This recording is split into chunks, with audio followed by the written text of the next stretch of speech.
சாதாரணமாக கூட்டணியிலேருந்து வெளியில் வரும் பொழுது அந்த கட்சிகள் ஏற்கனவே அது எத்தனை வருடங்களாக இருக்கட்டும், ஃபார் எக்ஸாம்பிள் நீங்களே சொல்கிறீங்க 25 வருடம் கூட்டணியில் இருந்த திமுக காங்கிரஸ் என்னெல்லாம் பேசுது அப்படின்னு, துரோகி அப்படின்னு திமுக வந்து காங்கிரஸ் சொல்லுது.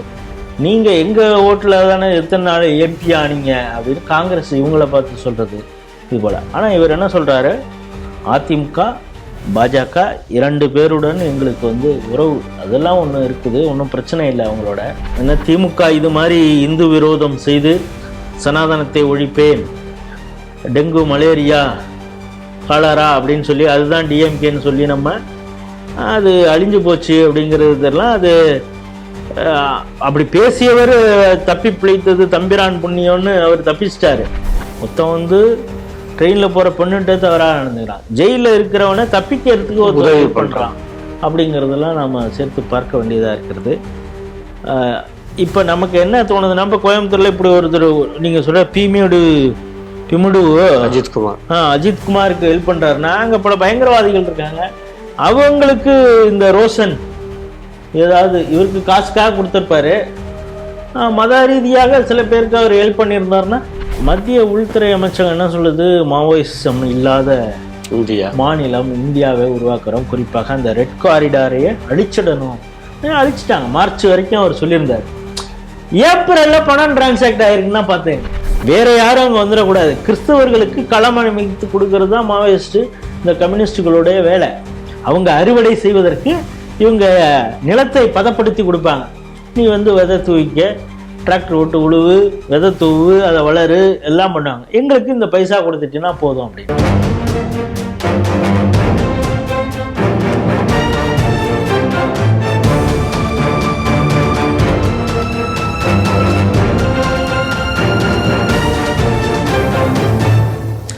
தேசபக்த ஸ்ரீ டிவி நேயர்களுக்கு வணக்கம். இன்று சிந்திக்க இருக்கக்கூடிய செய்திகள் குறித்து முதலில் பார்க்கலாம். தேசிய ஜனநாயக கூட்டணியில் இருந்து விலகிய தமாக. விபூதி குங்குமத்துடன் மாணவர்கள் பள்ளிக்கு வருவது தவறில்லை, அமைச்சர் ராஜ்மோகன். கைதி தப்பிச் செல்ல உதவி ஷேக் முகமது ரோஷன். ரயிலில் பெண்ணுக்கு பாலியல் சீண்டலில் ஈடுபட்ட ஆயுதப்படை காவலர் ஷேக் அப்துல்லா கைது. விருதுநகரின் தொலைக்காட்சி நிருபர் மீது தாக்குதல், முக்கிய குற்றவாளியை தப்பிக்க வைக்க முயற்சியா. மாவோயிஸ்டுகளுக்கான பண விநியோகம் செய்த கிறிஸ்தவ மிஷனரி மீது வழக்கு, 92 கோடி ரூபாய் பரிவர்த்தனை அம்பலம். ஸ்ரீ டிவியின் உண்மை நின்றிட வேண்டும் என்ற உரத்த சிந்தையோடு நான் உங்கள் பாஸ்கரன். இன்றைய செய்திகள் குறித்து சிந்திக்க நம்மோட அரங்கத்தில் இணைந்திருப்பவர் மூத்த அரசியல் விமர்சகர் திரு ராஜேஷ் ராவ் அவர்களை ஸ்ரீ டிவி நேயர்கள் சார்பாக இனிதே வரவேற்கிறேன். வணக்கம் சார். வணக்கம். 2026 சட்டமன்ற தேர்தலுக்கு பிறகு தமிழக அரசியலில் பல்வேறு மாற்றங்கள் நடைபெற்று வருகிறது. அது இயற்கையா நடப்பது போல் தோன்றினாலும் அதெல்லாம் காலத்தின் தேவை, செயற்கையாகவே அது நடைபெறுகிறதுன்னு சொல்லலாம். பாஜக கூட்டணி, தேசிய ஜனநாயக கூட்டணியில் இருந்து தமிழக மாநில காங்கிரஸ் கட்சி வெளியில வந்துருச்சு. அங்க இருக்கக்கூடிய தேசிய முற்போக்கு ஜனநாயக கூட்டணி, அந்த திமுக கூட்டணி, காங்கிரஸ் கூட்டணியில இருந்துமே சில கட்சிகள் வெளியில வந்துருச்சு. இப்போ தமிழ் மாநில காங்கிரசினுடைய நிலைப்பாடு அவருடைய தொண்டர்களால் எடுக்கப்பட்டது அப்படின்னு தலைவர் சொல்லியிருக்காரு. உள்ளாட்சி தேர்தலை மனதில் வைத்து இந்த முடிவை எடுத்திருக்கோம் அப்படின்னு அவங்க சொல்றாங்க. இந்த செய்தி எப்படி பாக்குறீங்க?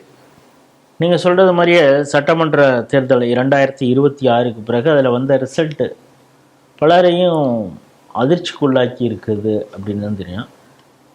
இனிமேல் இந்த தமிழ்நாடு எதை நோக்கி போகிறது, தேர்தலுடைய பிரச்சாரமே இனிமேல் எப்படி இருக்க போகுது.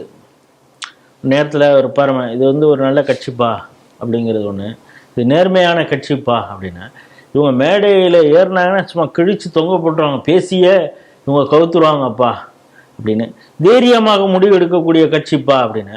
இதில் மிராசுகள், வளர்ந்தனால் செல்வந்தர்கள், தனவந்தர்கள்லாம் இருக்கக்கூடிய கட்சி, காசுக்கெல்லாம் ஆசைப்படுவாங்க, ஒரு பெரிய டீசெண்டான கட்சிப்பா இப்படியெல்லாம் ஒவ்வொரு கட்சிக்கும் வருது.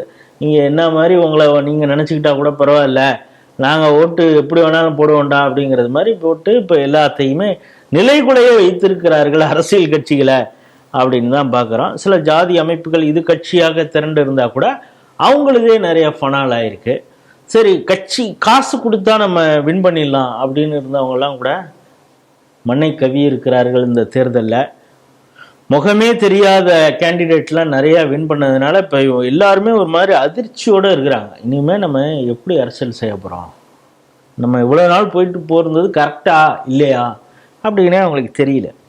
ஆனால் தேசிய ஜனநாயக கூட்டணியிலேருந்து வெளியேறிய ஜி.கே. வாசன் மிகவும் ரொம்ப கண்ணியத்தோடு பல விஷயங்களை செய்திருக்கிறார் அப்படின்னு. சாதாரணமாக கூட்டணியிலேருந்து வெளியில் வரும் பொழுது அந்த கட்சிகள் ஏற்கனவே அது எத்தனை வருடங்களாக இருக்கட்டும், ஃபார் எக்ஸாம்பிள் நீங்களே சொல்றீங்க 25 வருடம் கூட்டணியில் இருந்த திமுக காங்கிரஸ் என்னெல்லாம் பேசுது அப்படின்னு, துரோகி அப்படின்னு திமுக வந்து காங்கிரஸ் சொல்லுது. நீங்கள் எங்கள் ஓட்டில் தானே எத்தனை நாள் எம்பி ஆனீங்க அப்படின்னு காங்கிரஸ் இவங்கள பார்த்து சொல்கிறது இது போல். ஆனால் இவர் என்ன சொல்கிறாரு, அதிமுக பாஜக 2 பேருடன் எங்களுக்கு வந்து உறவு அதெல்லாம் ஒன்று இருக்குது, ஒன்றும் பிரச்சனை இல்லை அவங்களோட. அதே போல் எங்களுக்கு சின்னம் கிடைக்கிறது சிக்கல் இருந்தது, தேர்தல் ஆணையம் ஒதுக்கலை, இதற்காக நாங்கள் கோர்ட்டுக்கு போனோம், அங்கேயும் எங்களுக்கு நீதி கிடைக்கல. ஸோ நல்லா தெரிஞ்ச ஒரு சின்னத்தில் நிற்கலாமே அப்படின்னு சொல்லி தான் தாமரை சின்னத்தில் போட்டிக்கிட்டோம். ஆனால் தாமரை சின்னத்தில் போட்டிக்கிட்டே ஆக வேண்டும்னு எங்களை யாரையும் நிர்பந்திக்க, நாங்களா சூஸ் பண்ணது தான். மாறாக நீங்க பாருங்க, திமுக கூட்டணியில எங்களை நிர்பந்தித்தார்கள் வெளிப்படையாவே துரை வைகோ சொல்றாரு. ஐயோ நாங்க அந்த சின்னத்துல நின்னுட்டோமே, இல்லைன்னா நான் மினிஸ்டர் ஆயிருப்பேனேன்னு ஜவாஹிருல்லா வந்து வாயிலையும் வயிற்றுலையும் அடிச்சுக்கிறது. ஷாஜகான் அமைச்சர் ஆயிட்டாரு, அவரை விட நான் ஒன்றும் பெரிய அடிப்படைவாதி நான் ஆயிருப்பேனே, தெரியாம சின்னம்மா அந்த திமுக சின்னத்துல நின்றுட்டேனே அப்படின்னு அவர் வாயிலையும் வயிற்றுலையும் அடிச்சுக்கிறாரு. நாங்க எங்களுடைய சின்னத்திலே இருந்தோன்னா முதல் ஆளாக நான் சப்போர்ட் பண்ணியிருப்பேங்கிறது மாதிரி தான் வைகோ சொல்கிறாரு அப்படிங்கிறோம். இப்போ அவங்க 27ஆம் தேதி ஏதோ ஒரு மீட்டிங் போகிறாங்களா, அதில் நாங்கள் முடிவெடுப்போம் இந்த கூட்டணியில் தான் இருக்க போகிறோமா இல்லையாமான்னு. ஆனால் அவர் ஒரு பக்கம் என்ன சொல்கிறாரு, தாவேக்க ஆட்சி வந்து நீடித்திருக்கும், 5 வருஷம் அவங்க கம்ப்ளீட் பண்ணுவாங்க அப்படிங்கிறாரு. இப்போ கொஞ்சம் கொஞ்சமாக விசிக வந்து திமுக குறித்து ஒவ்வொன்றாக பேச வருகிறது. இவ்வளவு நாள் நான் ரொம்ப கண்ணியத்தோடு இருந்தேன் அப்படி அப்படின்னாரு. காட்டு மன்னார் கோயிலில் ஏன் தேர்தலில் நிற்கலைங்கிறது உட்பட இப்போ கொஞ்சம் கொஞ்சமாக பேச ஆரம்பிச்சிருக்காரு. இப்போ விசிக குறித்து திமுகவினர் ஏதாவது RS பாரதியெல்லாம் சொல்ல ஆரம்பிச்சாருன்னா இன்னும் பல விஷயங்கள் வெளியில வரும். இந்த ஆராஜா ஒரு கூட்டணி மாறும் பொழுது அவர் சொன்ன வார்த்தைகள் வந்து எத்தனை காயப்பட்டிருக்கிறாங்க விசிகவினர் அப்படின்னு. சாதாரணமாக அவங்க ரியாக்ட் பண்ணுறதை ஒன்றும் செய்யலை அப்படிங்கிற விஷயம்லாம் இப்போ சொல்லப்படுகிறது. ஆகவே ஒரு பக்கம் கூட்டணியிலேருந்து வெளியேறியவர்கள் அந்த கூட்டணி தலைமையே ரொம்ப அசிங்கப்படுத்திட்டு இருக்காங்க. ஆனால் ஜி.கே. வாசன் என்னதான் இருந்தாலும் அவர் ஒரு ஜி.கே. மூப்பனாருடைய பையன். ஜி.கே. மூப்பனார் ஒரு டீசென்ட் பொலிட்டீஷியன் அப்படிம்பாங்க.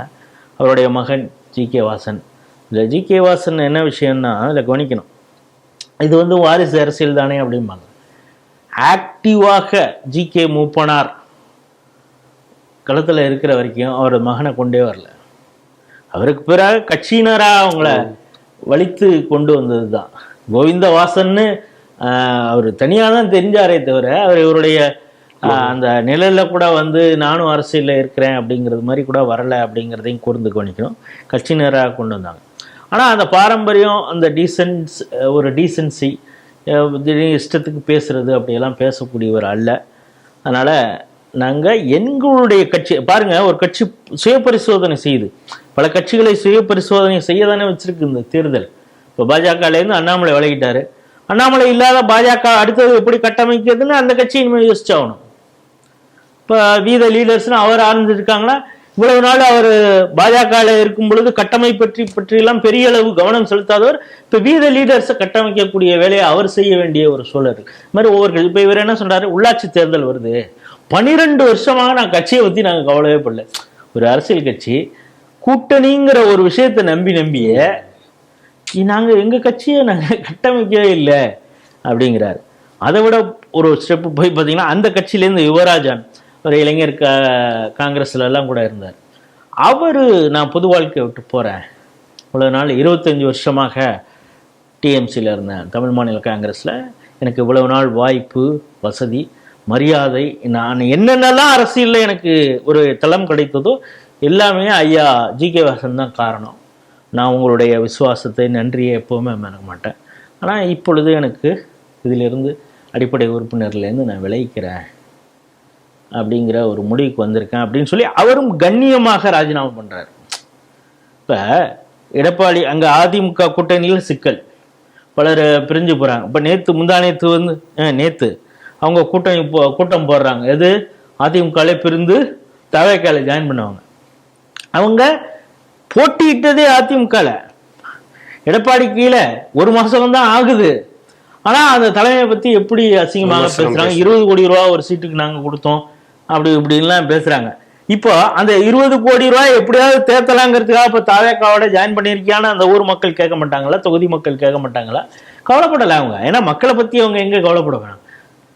இப்பொழுது எனக்கு ஆட்சி அதிகாரத்தில் ஏதோ ஒன்று வேணும் அப்படிங்கிறதுக்காக இப்பொழுது தவேக்கா வந்துடும். அவங்க வசை மாதிரி பொழிகிறாங்க. சி.வி. சண்முகம் இன்னும் ஒரு படிப்புல போய் பாமக போட்ட பிச்சையில தான் இந்த 31 தொகுதியில அதிமுக வெற்றி பெற்றிருக்கு அப்படின்னு அவர் சொல்றார். இது மாதிரிலாம் நெகட்டிவாக ஒவ்வொரு கட்சி தலைவர்களை பற்றி, தலைமையை பற்றியும், இப்போ பாஜகலேருந்து பிரிந்து சொன்ன இவங்களுக்குள்ளாரே சோசியல் மீடியாவில் பெரிய சண்டை நடந்தது. இதெல்லாம் ஒரு பக்கம் நடந்தால் கூட காவேரி டெல்டா அவர், அதனால ஒரு கண்ணியம் அவருக்கு இருக்குது. ஒரு கண்ணியமாக அவர் இந்த கூட்டணியை விட்டு பிரிந்து போகும் பொழுதே கூட ரொம்ப டீசெண்டாக பேசிட்டு உறவுலாம் இருக்குது, எனக்கு மோடியின் மீது மரியாதை இருக்கிறது. ஆனால் நாங்கள் எங்கள் கட்சியை பார்க்க தவறிட்டோமே, எங்கள் கட்சியில் இருக்கிறவங்களாம் இப்போ தான் கூப்பிட்டு சொல்கிறான் நம்ம கட்சியை பார்ப்போம் தலைவரேன்னு. தொண்டர்களுடைய முடிவை ஏற்றுக்கிறேன், அதனால் இந்த கூட்டணியிலிருந்து விலகுறேன்னு ரொம்ப அழகாக அவர் சொல்லியிருக்கிறார். இனிமேலாவது அதில் கான்சன்ட்ரேட் பண்ணுவாங்க. ஏன்னா அந்த கட்சி பலமாக இருந்தால் தான் என்ன டிமாண்டிங் பவரே வரும். இப்போ அதனால தானே அவங்க சொந்த சின்னத்தில் நிற்கலை, பாஜகவோட சின்னத்தில் நின்னாங்க. நாளைக்கு அவங்களுடைய கட்சியை வலுப்படுத்தினால் தானாகவே தேடி வந்து எங்கள் கூட கூட்டணி வைங்க போகிறாங்க அப்படிங்கிறது தான் சொல்லுவாங்க. அப்படிங்கிறது அரிதினும் அரிதாக ஒரு விஷயம் நடந்திருக்கு. கூட்டணியை விட்டு விலகி சென்றவர் கூட்டணியை குறித்து எந்த அசிங்கமாகவோ நெகட்டிவாகவோ சொல்லாமல் பிரிந்திருக்கிறார். இது அரிதினும் அரிதான காட்சியாக இப்பொழுது அரசியல் வானிலே தமிழகத்திலே இருக்குது அப்படிங்கிறது தான் இந்த செய்தி. போன வாரம் ஒரு செய்தி பார்த்துருந்தோம். கல்வித்துறை அமைச்சர் ராஜமோகன் வந்து சாதி பெயர்கள், மத அடையாளங்கள், ஜாதி அடையாளங்களோடு பள்ளிக்குள் அனுமதிக்க மாட்டோம், கல்லூரி பள்ளிகளில் அனுமதிக்க மாட்டோம்னு சொல்லியிருந்தாரு. அது பெரிய விவாதமானது. அப்படின்னா நீங்கள் மாற்று மத அடையாளங்கள் உள்ளவர்களை அனுமதிப்பீர்களா அப்படிங்கிற மாதிரி நம்ம டிவியோட செய்திகள் சிந்தனைகளை அதை பற்றியும் விவாதிட்டு இருந்தோம். இப்போ செய்தி என்ன வந்திருக்கு அப்படின்னா, நான் ஸ்கூலுக்கு இன்ஸ்பெக்ஷன் போகும்போதே குங்குமம் வச்சுட்டு தான் நான் போவேன், நான் போய் எங்கெங்க அப்படிலாம் சொல்ல போகிறேன், சாதிய கயிறு அடையாளங்கள் வேண்டாம், அது அந்த மோதல்கள்லாம் உருவாகிறதுக்கு காரணமாக இருக்குதுன்னு சொன்னேன், குங்குமம் போட்டு விபூதியெல்லாம் வச்சுட்டு வரலாம், யாருங்க அதெல்லாம் வேணாம்னு சொன்னா அப்படிங்கிற தன்னுடைய தொனியை மாற்றி இருக்கிறார். இந்த செய்தி எப்படி பார்க்குறீங்க? அவர் குங்குமம் பொட்டு இதெல்லாம் நான் வச்சுட்டு போகிறேன் அப்படின்னு சொல்லும் பொழுதே அந்த ப்ரெஸ் மீட்டுக்கு முன்னாலே இப்போ நிறையா நியூஸ் சேனல் பார்க்குறேன், அவர் குங்குமத்தோடு இருக்கிற ஒரு ஃபோட்டோவை போட்டுருந்தாங்க. ஆனால் அவர் எல்லா இடத்துலையும் அப்படி இருக்கிறாரா அப்படிங்கிறது நமக்கு தெரியல. ரொம்ப ஆன்மீக இதில் இருக்கிறவங்களே எனக்கு தெரிஞ்சு புஷி ஆனந்த் அப்படி இருக்கிறார் பார்க்குறதுக்கு. வேறு யார் தான் எல்லாம் நம்ம கும்பகோணம் பகுதியில் சேர்ந்து அவர் கொஞ்சம் இருக்கிறாரு. இன்னும் நமது நண்பர் சொன்னார், சில பேர் மினிஸ்ட்ரி ஆஃபீஸில் எப்படி இருக்குன்னா, அவர் எங்கேயோ பாத்ரூம்க்கா எங்கேயாவது போயிருந்தோம், ஏதோ ஒரு இடத்துக்கு போயிருந்தா அவங்களுக்கு அந்தளவுக்கு பயம் இருக்குதா என்னன்னு தெரில. மினிஸ்ட்ரி அந்த இடத்துல போயிட்டாருன்னா அந்த சீட்டில் வந்து சாமி படத்தையே வச்சுட்டு போகிறாங்க. தன்னை சாமின்னு உருவப்படுத்துகிறாரா இல்லை இந்த இதில் இது இருந்தால் வேற எவனாலும் வந்து ஏன்னா இப்போ நம்மளே பார்க்குறோம் நிறைய வீடியோஸு ரீல்ஸ்லாம், ஒரு அந்த அமைச்சர் சேரோ இல்லை எம்எல்ஏ சேரோ இல்லை வாரிய ஏதாவது போஸ்ட் வாங்குறவங்க அந்த சேரில் ஒரு முறை வந்து அந்த கட்சியினர் எல்லாருமே வந்து உட்காந்து ரீல்ஸ் எடுத்துலாம் பார்க்குறான். அது மாதிரி அவனாவது வந்து உட்காந்துருவான் அப்படின்ட்டு அமைச்சர் சாமி படத்தெல்லாம் வச்சுட்டு போகிறாங்க, நான் அப்படியெல்லாம் பார்த்துருக்குறேன் அப்படின்னு நம்ம மோகனகிருஷ்ணன் கூட சொன்னார் செக்ரட்டரியேட் போயிட்டு வந்துட்டு. ஸோ இது ஒரு பக்கம் நடந்துக்கிட்டு இருக்கு. அதனால் இது விபூதி குங்குமம் அது ஒரு நல்ல விஷயம். நீங்கள் சொன்னது மாதிரி இந்து முன்னணி மிகப்பெரிய கண்டன அறிக்கை சொன்னது, பெரிய அளவில் போராட்டம் நடத்தும் அப்படிங்கிறதுனால. ஏன்னா அவங்களும் பார்த்துருக்காங்க, ஏன்னா திமுக இது மாதிரி இந்து விரோதம் செய்து சனாதனத்தை ஒழிப்பேன், டெங்கு மலேரியா காலரா அப்படின்னு சொல்லி அதுதான் டிஎம்கேன்னு சொல்லி நம்ம அது அழிஞ்சு போச்சு அப்படிங்கிறது தெரியலாம். அது அப்படி பேசியவர் தப்பி பிழைத்தது தம்பிரான் புண்ணியம்னு அவர் தப்பிச்சிட்டாரு. அதுவும் ஒரு குறிப்பிட்ட மதத்தினர் கடைசி நேரத்தில் ஏதோ ஒரு ஓட்டு போட்டு அவர் 9,000 ஓட்டு வித்தியாசத்தில் வெற்றி பெற வச்சுட்டாங்க. ஆனால் அவருடைய தந்தை அவர் ஒன்றும் தவறாக பேசவில்லைன்னு சொன்ன அவங்க தந்தை காலியாயிட்டார்.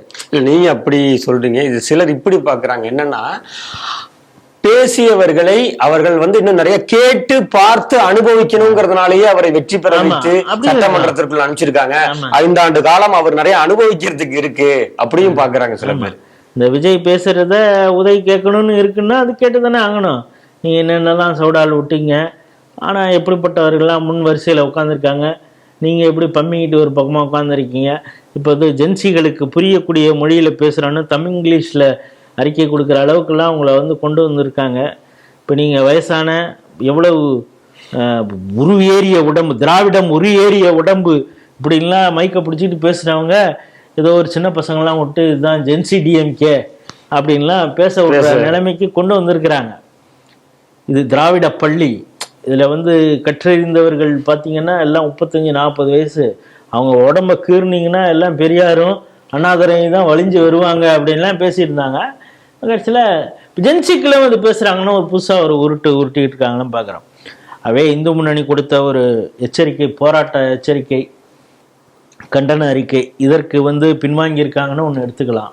இன்னொன்று என்னென்னா, அவர் டங் ஸ்லிப்போட சொல்லிட்டார், சாதி மத அடையாளங்கள் எதையும் வச்சுட்டு வரக்கூடாது அப்படிங்கிறப்ப நம்ம ஆட்கள் கிட்டது நல்லது. இப்போ நான் அதே நேரத்தில் ஐயப்பன் இது மாதிரி மாலைக்கு போட்டு வந்தோன்னா நீங்கள் என்ன பண்ண போகிறேங்கிறது ஒரு கேள்வி. அவங்க சிறுபான்மையினர் பள்ளி நிறையா இருக்குது, அந்த பள்ளியில் அவங்க புர்கா ஹிஜாப்லாம் போட்டு வராங்க, மாணவர்களுக்கு தொப்பி போட்டு வராங்க. இப்போ இதையெல்லாம் என்ன செய்யணும், ஏற்கனவே அவங்க கூட்டணியில் இருக்கிறவர் ரம்ஜானுக்கு தொழுகைக்கு நேரம் கொடுக்கணும், டெய்லி வெள்ளிக்கிழமை கொடுக்கக்கூடிய ஸ்பெஷல் அந்த ஜும்மா, அதுக்கு நீங்கள் ஏற்பாடு பண்ணி கொடுக்கணும். இப்படியெல்லாம் உங்களுக்கு அழுத்தம் இருக்கும் பொழுது நீங்கள் எப்படி இதை செய்வீங்கன்னு பெரிய அழுத்தம் வந்திருக்கும். இஸ்லாமியர்கள் நாளைக்கு மிகப்பெரிய அழுத்தத்தை கொடுத்து விடுவார்கள் அப்படிங்கிற பட்சத்தில் அந்த அச்சத்தினாலேயும் கூட இவங்க பின்வாங்கிட்டு பொதுவாக நாங்கள் அப்படி சொல்லிட்டேங்க, இது கேள்வி கேட்டதே குங்குமம் இதுக்காக, நாளைக்கு ஹிஜாபுக்கும் இந்த இதுக்கும்னால அவரும் அதுக்கு பதில் சொல்லியிருப்பார் அப்படிங்கிறதான் பார்க்குறேன். ஆகவே இந்துக்கள் ஆரம்பத்திலே உஷாராக இருந்துட்டாங்க அப்படின்னு. இன்னொன்று நீங்கள் சொன்ன மாதிரி தாவேக்காவுக்கு ஒரு சின்ன அச்சமும் இருக்கிறது. நம்ம இந்துக்களை இந்த நேரத்தில் நம்ம எது பெரிய அளவு ஆன்டகனைஸ் பண்ண வேண்டாம் அப்படின்னு. அதனால தான் டெல்லிக்கு போயிட்டு உடனே கொல்லூர் மூகாம்பிகைக்கு விஜய் போனார், திருச்செந்தூரில் போய் வேல் எடுத்துகிட்டு போனார், இங்கே வாள் எடுத்துகிட்டு போயிருக்கிறாரு அப்படின்லாம் ரைமிங்காக பல விஷயங்கள் சொல்கிறாங்க. அதுக்கு போக வேண்டாம். ஸோ இந்த அளவு இருக்கும் பொழுது அதே நேரத்தில் என்ன நடக்குன்னா, ஒரு கிறிஸ்தவ கூட்டத்தில் போயிட்டு வன்னியரசும் சபாநாயகரும் பேசிய பேச்சு பெரிய அளவில் மீடியாக்களில் அதை இந்துக்கள் பெரிய அளவில் அதற்கு எதிர்ப்பு தெரிவித்த உடனே கண்டிக்கப்பட்டார்கள். இனிமேல் இது போன்ற மதம் சார்ந்த விழாக்களில் பங்கெடுக்க வேண்டாம் என்று சபாநாயகருக்கு ஒரு அறிவுரை கொடுக்கப்பட்டதாக சொல்லப்படுது. அதாவது பகிரங்கமாக நான் பைபிள் படிப்பேன், பைபிள் கொடுப்பேன், அரசியல் மயமாகுங்கள் அப்படின்னு தூண்டுவேன், இப்படியெல்லாம் மறைமுகமாக எப்படி இந்த அரசு செய்யுமோ அது மாதிரி செய்வோம். இந்த அரசே இதுக்கு தானே இருக்குது. அதனால நீ பட்டவர்த்தனமாக உன்னை போய் காட்டிக்க வேண்டாம், பட்டவர்த்தனமாக காட்டுறது இது மாதிரி படம் காட்டுற வேலையெல்லாம் செய்வோம், கோயிலுக்கு போகிறது இந்த வேலையெல்லாம் பண்ணுறது அப்படின்னு அவங்க முடிவெடுத்திருக்காங்க போல இருக்கு. அதனால ராஜ்மோகன் பேச்சு கொஞ்சம் பயம், அதிக முன்னெச்சரிக்கை அப்படிங்கிறது தான் தெரியுது. பத்திரிகையில ஒரு செய்தி வந்திருக்கு, பீமுடு அஜித்குமார் அப்படிங்கிறவர், இப்ப பேரை பார்த்தாலே ஏதோ ஆந்திர மாநிலத்தை சேர்ந்தவர் மாதிரி தெரிகிறாரு. இவர் ஏதோ ஒரு குற்றங்களுக்காக கோயம்புத்தூர்ல கைது செய்யப்பட்டு சிறையில் இருந்திருக்காரு. உடல்நிலை சரியில்லை, சுகர் அதிகமா இருக்கு அப்படின்னு சொல்லிட்டு கவர்மெண்ட் ஹாஸ்பிட்டலில் அவரை சேர்த்துருக்காங்க. அங்க பாத்ரூம் போயிட்டு வரேன்னு சொன்னவர் அப்படியே தாவி தப்பிச்சு வெளில போயிட்டாரு. அவர் அதுக்கப்புறம் கண்டுபிடிச்சி சேலம் கண்டுபிடிச்சு மறுபடியும் சிறையில் அடைச்சிட்டாங்க. நீ எப்படிப்பா இப்படி தப்பிச்சு போன அப்படிங்கன்னு பார்க்கும்போது அங்க கோயம்புத்தூர் காவலராக இருக்கக்கூடியவர் முகமது ரோஷன் அப்படிங்கிறவர், அவர் தான் இவருக்கு ஃபோன் எல்லாம் கொடுத்து இவருக்கு உடை மாற்றுவதற்கு உடையெல்லாம் கொடுத்து முழுவதுமாக அவர் தப்பிப்பதற்கு இவர் தான் உதவி இருக்கிறார் அப்படிங்கிற உண்மை தகவலும் வெளில வந்திருக்கு. அதன் பிறகு இந்த ரோஷன் இவருமே கைது செய்யப்பட்டிருக்கிறார். காவலராக இருக்கக்கூடியவர் முகமது ரோஷன் இவருமே கைது செய்யப்பட்டிருக்கிறார்னு செய்தி வந்திருக்கு. இதை எப்படி பார்க்குறீங்க? இல்லை, கோயம்புத்தூர் எவ்வளோ ஒரு சென்சிட்டிவான ஒரு ஏரியா. இங்கே பல பயங்கரவாதிகள் கூட சிறைப்படுத்தப்பட்டு இருக்கிறார்கள். அவர்களுக்கு முன்விடுதலை கொடுக்கணும் அப்படின்னு சொல்லி தான் திராவிட கட்சிகள் குரல் கொடுக்கறது. அது இப்பொழுது வந்த அமைச்சர் அவங்கள 25 வருடங்கள் சிறை தண்டனை பெற்றவர்களை, அதாவது அவங்களை பார்க்கறதுக்கு பொதுவாக இருக்கும். பாரு, 25க்கு மேலே தெரிஞ்சிருக்க மாட்டானா, விட்டா என்ன, ஏன் இந்த இயக்கங்கள் விட மாட்டேங்கிறாங்க அப்படின்னு பொதுவா அப்படி சொன்னது மாதிரி. அந்த 25 வருஷம் யாரா இருக்கான் அப்படின்னா எல்லாம் கோயம்புத்தூர்ல குண்டு வச்சு 58 பேரை கொன்னவன், 240 பேருக்கு மேல ஒரு முடமாக்கி வச்சிருக்கிறாங்க, அது பாதிக்கப்பட்டிருக்காங்க. அதற்கெல்லாம் காரணமானவர்களை ரொம்ப வெளியில விடணும் அப்படிங்கிற ஒரு ஆர்வத்துல இந்த அமைச்சரவையில இருக்கக்கூடிய ஷாஜகான்கிற அடிப்படைவாதத்துக்கு ஆதரவு கொடுக்கக்கூடிய ஒரு அமைச்சராக அவர் குரல் கொடுத்திருக்கிறார் அப்படிங்கிறது. இன்னைக்கு கூட ஸ்ரீ டிவியில் மிக முக்கியமான ஒரு வீடியோ போட்டிருக்கோம். எப்படி இங்கே இருக்கக்கூடிய 2 அமைச்சர்கள் ஸ்ரீலங்காவில் இருக்கக்கூடிய அடிப்படைவாத பாகிஸ்தான் அவர்களை அவங்களுடைய மேற்பார்வையில் அவங்க இயங்கி கொண்டிருக்காங்க. குறிப்பாக ஐஎஸ்ஐ அவங்கள இந்த வேலையெல்லாம் செய்ய சொல்கிறாங்க. அவர்களோடு கூட்டுக்காக சீனா தூதரகம் அவங்களும் மணியை பம்ப் பண்ணுறாங்க, ஆட்களை இது பண்ணுறாங்க. என்ன செய்யணும், இந்தியாவுக்கு எதிராக என்ன செய்யணும் அப்படிங்கிறது சொல்லப்படுகிறது. அவர்களோடு இங்கே இருக்கக்கூடிய ஒரு அமைச்சர் அடிக்கடி சந்திக்கக்கூடிய ஒரு இது இருக்குது. இந்த அபாயம், அதாவது ஒரு டைம் பாம்பில் தமிழ்நாடு ஏறி உட்காந்துருக்கு. விஜய் ஆட்சி நடக்குது, ஏதோ ரீல்ஸ் போடுறாங்க, அதெல்லாம் ஒரு பக்கம். திடீர்னு மக்கள் புதுவிதமாக யோசித்து விட்டார்கள், வித்தியாசமாக ஓட்டு போட்டாங்க, அதெல்லாம் ரைட்டு. ஆனால் இப்பொழுது தமிழ்நாடு டைம் பாம்பில் ஏறி உட்கார்ந்துருக்கிறது மாதிரி இருக்கு. அதை வெளிச்சத்திற்கு கொண்டு வந்திருக்கிறார். பல ஆதாரங்களோடு பாலகௌதமன் பேசிய வீடியோ நம்ம ஸ்ரீ டிவியில் போட்டிருக்கோம். அதை எல்லாரும் பார்க்கணும். ஒரு 20 நிமிட வீடியோ. நீங்கள் அந்த வீடியோ பார்த்துட்டிங்கன்னா உண்மையிலே தமிழ்நாடு சேஃபாக தான் இருக்குதா, இன்னும் கொஞ்ச நாளில் என்ன ஆக போகுதுங்கிற ஒரு அச்ச உணர்வையும் உங்களுக்கு ஏற்படுத்தும்.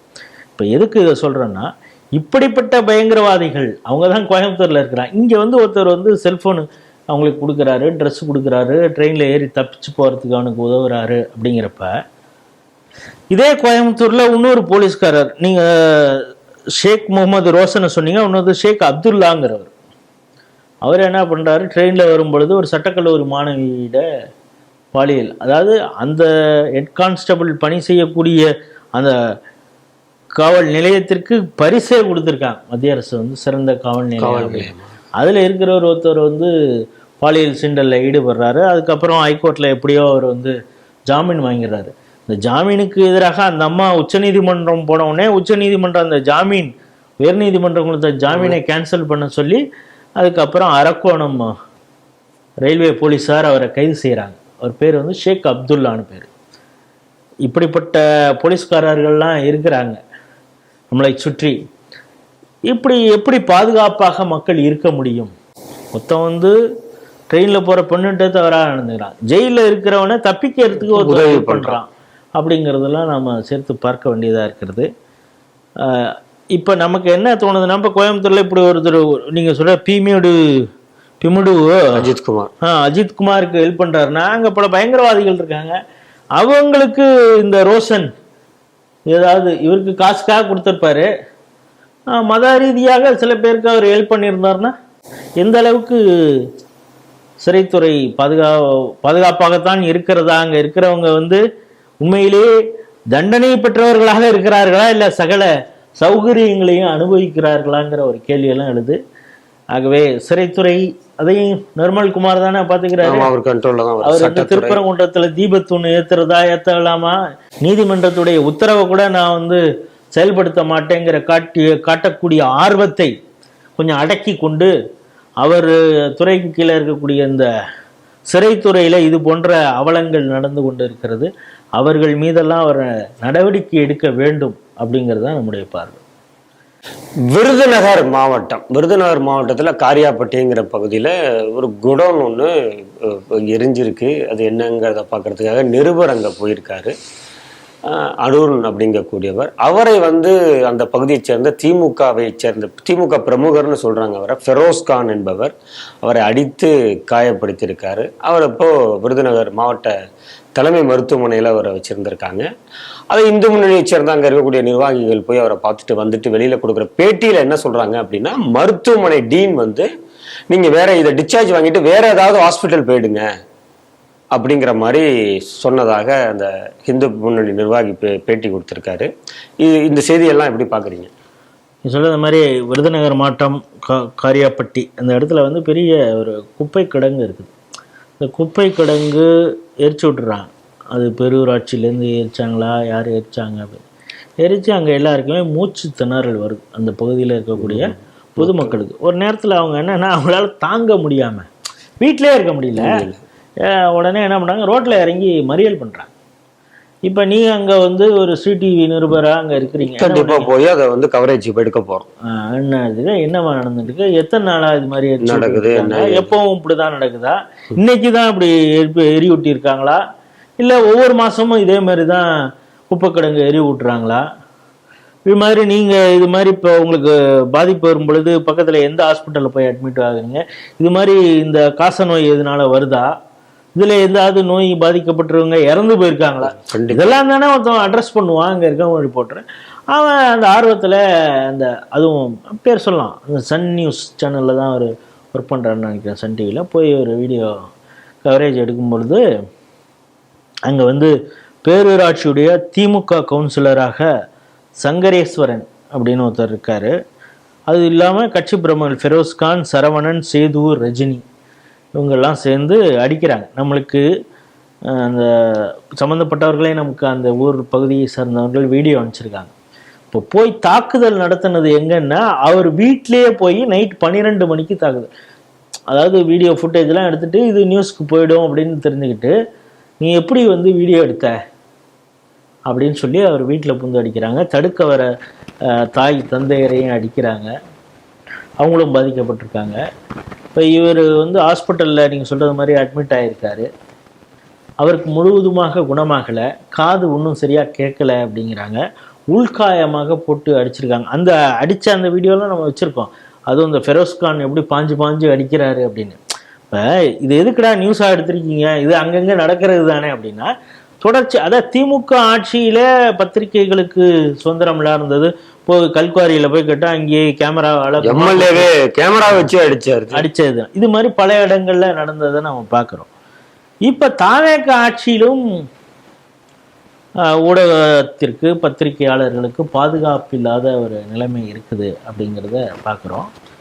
சரி, இது திமுகவுக்கு நெருக்கமான சன் டிவியுடைய நிருபருக்கு நடந்திருக்கு. இப்போ அவங்களாவது குரல் கொடுக்கணும்ல.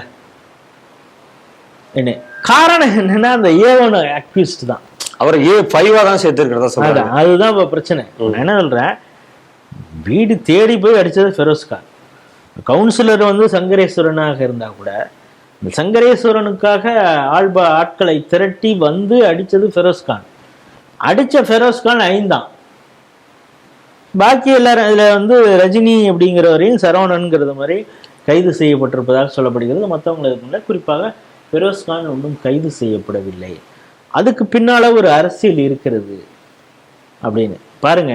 நம்மளை பற்றி, இந்து மதத்தை பற்றி தொடர்ச்சியாக அவதூறுகளை பரப்பக்கூடிய சேனலாக இருந்தாலும் அவன் ஒருத்தவன் செய்தி சேகரிக்க போயிருக்கிறான்.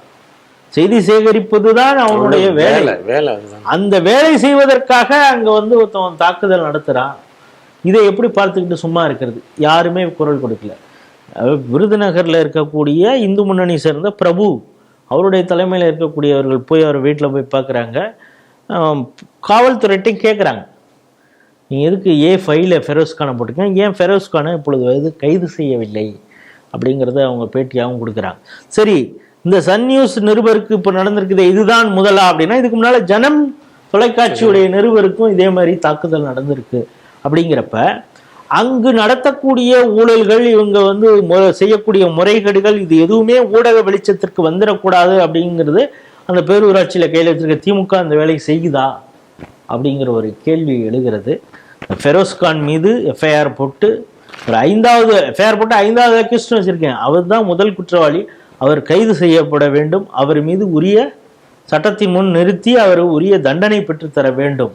இதுதான் வந்து அந்த நிருபர், ஒரு பேர் அருண்னு பேர், அவருக்கு ஒரு நீதி கிடைப்பதற்கான ஒரு இதாக இருக்கும். அப்பொழுதுதான் இந்த ஆட்சியாளர்கள் செய்யக்கூடிய அதிகார துஷ்பிரயோகமாக இருக்கட்டும், இது போன்ற உள்ளாட்சி பிரதிநிதிகள் செய்யக்கூடிய அதிகார அத்துமீறல்கள் இதையெல்லாம் அவங்க தைரியமாக கொண்டு வருவாங்க. விசில் ப்ளோயரே இல்லைன்னா எல்லாம் தப்பு அங்கங்க நடந்துட்டு இருக்கும். இவர் அப்புறம் மாற்றத்திற்கான அரசியல், நாங்கள் மாற்றத்தை கொண்டு வந்திருக்கிறோம்னு இவர் சொல்றதுல எந்த அர்த்தமும் இல்லாமல் போயிடும். இதுல என்னன்னா, ஜெகதீஸ்வரி அவங்க அந்த பகுதியை சேர்ந்த எம்எல்ஏ அமைச்சர் தவேகா அவங்க போய் சந்திச்சுட்டு வந்திருக்காங்க அருணை. ஏன்னா என்னதான் இருந்தாலும் ஒரு ஊடகத்தை சார்ந்த ஒரு நிருபர் அடிபட்டு இருக்காங்க. ஆரம்பத்துல அவங்க போய் அவங்களை சந்திச்சு ஆறுதல்லாம் சொல்லிட்டு வந்திருக்காங்க. ஆனா A1 அக்யூஸ்ட் வந்து அவரை வந்து 5th போட்டுட்டு அவரை இப்பொழுது வரை கைது செய்யவில்லையே, அது அந்த அமைச்சர் கேட்கணும்ல. ஏன் அந்த டீன் வந்து அழுத்தம் கொடுத்து சீக்கிரம் டிஸ்சார்ஜ் பண்ணுங்க, அந்த நிருபருக்கு வந்து உடம்பு முழுவதுமாக பூரணமாக குணப்பட இல்லாத சமயத்திலே அவர் எதுக்கு வெளியில அனுப்புறீங்க? யார் கொடுக்கிற அழுத்தம்? அப்ப இன்னும் காவல்துறை அரசு அதிகாரிகள் எல்லாம் இன்னும் திமுகவின் கட்டுப்பாட்டுல தான் இருக்காங்களா? அப்படிதான் ஒவ்வொரு ஏரியா வயசு அப்படி இருக்கிறாங்களோ? இங்க சென்னையில இருக்கிறது கொஞ்சம் அப்படியே சீன் போட்டுட்டு மற்ற இடங்கள்ல அவங்க அப்படித்தான் இருக்கிறாங்களா அப்படிங்கிறது நமக்கு நம்மள பார்த்தோம். ராயபுரத்துல அந்த எம்எல்ஏவை எப்படி அந்த இன்ஸ்பெக்டர் அதுக்கப்புறம் டிரான்ஸ்ஃபர் செய்யப்பட்டாருங்கிறது வேற. ஆனா அந்த எம்எல்ஏவே அவர் எப்படி டீல் பண்ணாரு அப்படிங்கிறது பார்க்குறோம். ஆகவே அந்த அருண் நிருபருக்கு நீதி கிடைக்க வேண்டும், ஃபெரோஸ்கான் கைது செய்யப்பட வேண்டும் அப்படிங்கிறது தான் நம்முடைய பார்வை. நிறைவு செய்தியாக பெங்களூர்ல TTI இந்த திமோத்தி இனிஷியேட்டிவ் அப்படின்னு ஒரு கிறிஸ்டின் மிஷினரி இயங்கிக்கிட்டு இருக்கு. இதனுடைய தலைமையகம் யுனைடெட் ஸ்டேட்ஸ்ல இருக்கக்கூடிய கேரோலினா, அங்கிருந்து தான் அதனுடைய தலைமையகம் இயங்குது. சுமார் 92 கோடியை இங்கே இந்தியாவில் வந்து அவங்க வந்து அந்த இன்டர்நேஷ்னல் டெபிட் கார்டை யூஸ் பண்ணி மதமாற்ற பிரச்சாரத்திற்காக பயன்படுத்தி இருக்கலாம் அப்படின்னு சொல்றாங்க. ஆனால் 92 கோடியை வந்து இல்லீகலாக அதை வந்து அவங்க பயன்படுத்தியிருக்காங்க இந்தியாவுக்குள்ள அப்படிங்கிற மாதிரி இடி வழக்கு பதிவு பண்ணியிருக்கு. அதனுடைய விசாரணை தொடங்கி இருக்கிறது. பெங்களூர்ல இது நடைபெற்று இருக்கிறது. இது வந்து ஒரு அண்டை மாநிலம், ஒரு 3 மாநிலத்தின் வழியாக தான் அந்த கேஷ் எல்லாம் அவங்க ரொட்டேட் பண்ணியிருக்காங்க. செய்தி எப்படி பார்க்குறீங்க?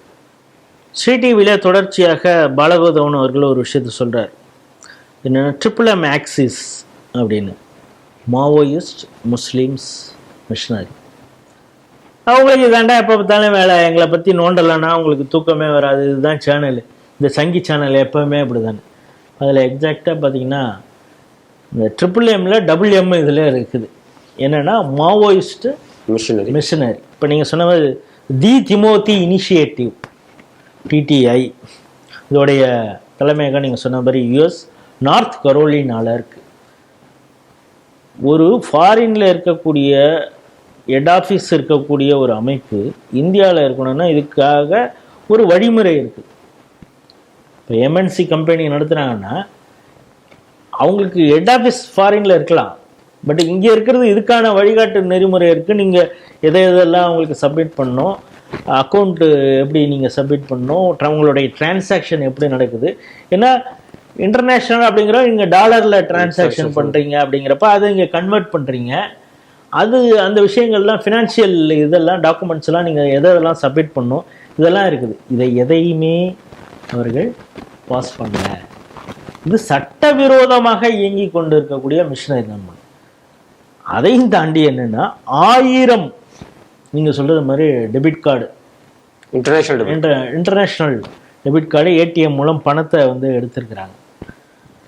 அது குறிப்பாக என்னன்னா கர்நாடகா, சத்தீஸ்கர், அஸ்ஸாம் இங்கே மட்டுமே 44 கோடி ரூபாய்க்கு டிரான்சாக்ட் நடந்திருக்குது. நீங்கள் சொன்ன மாதிரி 92.55 கோடி ரூபாய் நவம்பர்லேருந்து இந்த ஏப்ரல் வரைக்கும், இந்த குறிப்பிட்ட 6 மாத காலம்.